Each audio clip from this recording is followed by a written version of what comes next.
అధ్యక్ష, ఇది అందరికీ కూడా ఆమోదకరమైన బిల్ అని మా ఆలోచన.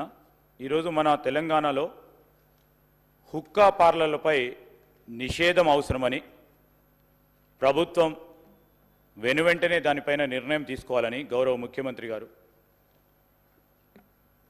నిర్ణయం చేయటం, క్యాబినెట్లో కూడా దాన్ని ఆమోదించి ఈరోజు సభ ముందట ఉంచుతా ఉన్నాం. అధ్యక్ష, ఈరోజు హుక్కా పార్లర్లపై నిషేధం ఎందుకు అవసరం అంటే, యువత మరియు కాలేజు విద్యార్థుల్లో దీని పట్ల ఉన్న మోజు వలన వీటి నిర్వాహకులు అట్టి పరిస్థితిని అవకాశంగా తీసుకోవడం వలన యువత ధూమపానానికి వ్యసనులయ్యే అవకాశం ఉంది. హుక్కా పొగ, సిగరెట్ పొగ కంటే మరింత హానికరం.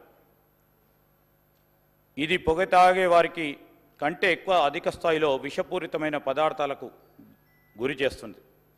ఒక గంట హుక్కా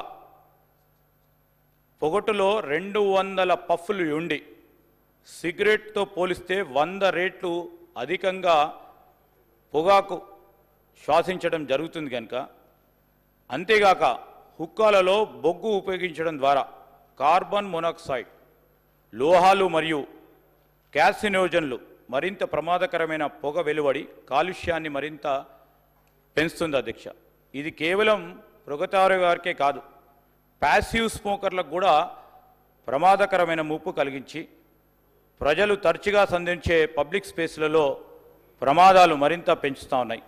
అందువల్ల హుక్కా బార్లను నిషేధించడం వంటి కఠిన చర్యలు అవసరమని తెలంగాణలో సిగరెట్స్ మరియు ఇతర తంబాకు ఉత్పత్తుల చట్టం 2003కు సూచించబడిన కొన్ని సవరణలు చేయడం జరిగింది. అధ్యక్ష, మరి ఈ సవరణలకు సంబంధించి గౌరవ శాసన సభ్యుల ముందట అమెండ్మెంట్స్కి సంబంధించిన అంశాలు ముందు పెట్టాం.